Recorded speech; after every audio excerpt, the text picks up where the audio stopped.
Anybody been in a bar fight?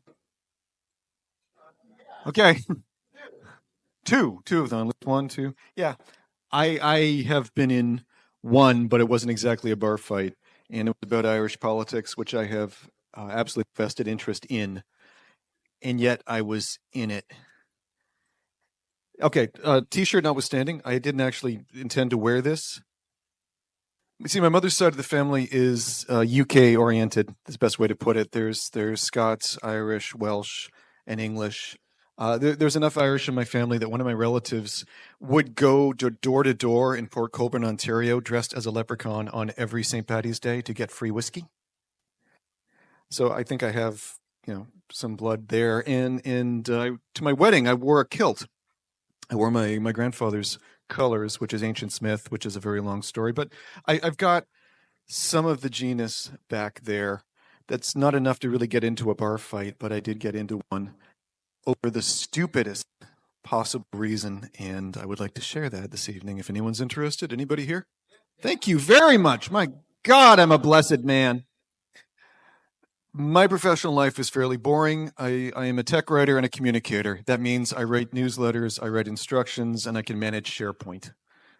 All this means is that I've usually got a job, and I've worked for a law firm, architectural firm, healthcare company, and there are 5 big banks in Canada. I've worked for 3 of them. This is when I was working for one of those 3. Banks have a little money. Have you noticed that? This particular bank had essentially a hotel that they had built to impress financiers, not to impress the public, to invest people who will invest millions and hundreds of millions of dollars. It's Oakville. And I was invited to go to a session with one of these people. I was working for like real estate planning at the time, which is exactly as fun as it sounds. But I went because I was supposed to take photos and I was supposed to listen to this speech about how wonderful it is to make money. And I am out of my element. I am completely out of my element. I can write their newsletters, I can take pictures, I can edit their web work, but I am there with people whose income is easily triple mine. And it's not even that they're not being nice to me. Like, to a man, everybody's being very polite, but I am feeling incredibly out of place. But I'm at this session and I sit through the speeches, and I'm very impressed by the fact that this place is catered to the extent that if they give you croissant in the morning, they don't go to Loblaws and buy some. They don't buy frozen ones and heat them up to look impressive. I saw a guy in the kitchen with like raw dough that he'd obviously put out the day before, rolling the damn thing so they can sit there for 6 hours so they can be part of your afternoon snack. These people have a lot of money. I am surrounded by this. I feel incredibly uncomfortable. I'm also uncomfortable because I'm doing all kinds of work at the time where I have to wait for someone to get back to me who is waiting for someone to get back to them. And I'm terrified someone's going to come up to me at this session and say, "So, Mike, how's the Atkinson account?" or something. I'm going to say, I'm waiting. You could have me fired. You're rich and I'm not. It's that kind of an environment. But after all that, the day was great. And there's this big dinner after the fact. And they were very, very proud of the fact that they are running a shuttle bus from Oakville to this hotel, because that way you can all enjoy a glass of wine with dinner and drive safely. I'm at a table with 4 or 5 people I work with. They are all making $180,000 to $250,000 a year. I'm not. But they're being nice. And there's a guy called Greg. Greg is from Montreal. He is a big Scottish guy. He's the type of guy you will put into a newsletter because he'll wear kind of a jaunty kilt or an Aran sweater, and he's the Scottish guy who will sell you real estate. Apparently this was a thing. Apparently people cared about this. I didn't, but I had written for him. So I hadn't met him in the flesh, but I met him, and he was at this table of 4 or 5 of us, and he went, "Oh, Mike, you've saved my life. You've saved my life more than once. You format my PowerPoints." You're very welcome. That's why they pay me. Wine is free, beer is free, food is free, and the food is very good. And midway through the evening, Greg brings to our table 5 bottles of whiskey. 4 of them are Scotch. 1 of them is Bushmills. It's an Irish whiskey. The Scotch is Kilkenny, O'Bans, and it's all very clearly labeled 25 years, 30 years, 40 years. The Bushmills is black Bushmills, which means it's like a single malt. It's around 20 years old. They're giving pearls before swine. Like, I don't particularly drink My mother's side are the Celts. My father was a German Baptist, and he didn't drink a thing. And I'm not going to drink the scotch because it is pearls before swine. It's too good for me. So when Greg says, "All right, who wants a drink?" It's on me. And everyone's looking at the scotch, and they're choosing the scotch. And I said, "Thank you. I take Irish." And he gets a little quiet. And he says, "So a Scotsman offering you a drink, and you're asking for Irish whiskey?" And the other guys at the table, I mean, I think two of them are Polish, and one guy is from Iran, and one guy is a Scot. The three who do not have a drop of Celt blood don't care about this. But the fourth guy can hear something in Greg's voice. And I can too. I have had a couple of beers. I am stone sober, but I am just awake enough. I'm just aware enough that there's something wrong here. So I backtracked. I said, "Oh, if you offer me scotch, please, I'll take a drink. You asked me what I wanted." And I said, "I take Irish. Thank you." And he's pouring scotch for the other guys. And he said, "So you take Irish?" I said, "Yeah." He said, "Is that a political decision?"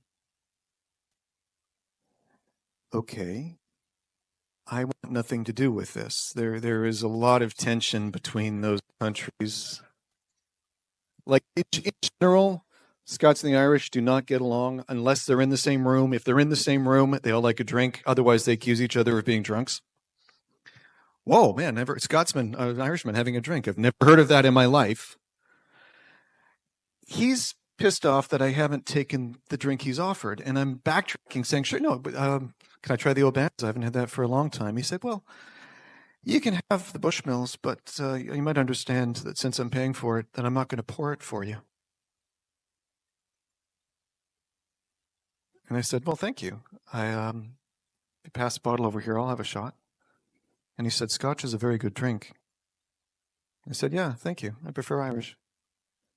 And he said, "This is 40 years old, and I'm just not sure how often you're going to see that, so I'm going to ask you again, what's your poison?" So what would a smart man do at this point? A smart man would take whatever he offered me, and I don't know why I didn't, other than the fact I realized that this guy is an idiot. This guy is trying to start a fight over something very, very small. And stupidly, I said, "Thank you. I'll take Irish." So at this point, he pushes a bottle in front of me and he said, "It's on me, you know."